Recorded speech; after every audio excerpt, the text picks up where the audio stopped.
In the aftermath of the tragedy of Karbala, a wave of grief and anger spread across the Muslim world. Among those deeply affected was Mukhtar Al-thaqafi, a revolutionary who vowed to avenge the martyrdom of Imam Hussain.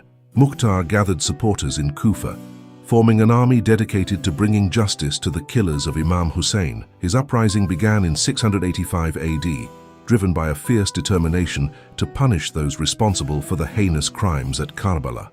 Mukhtar's forces engaged in numerous battles, systematically hunting down and eliminating key perpetrators.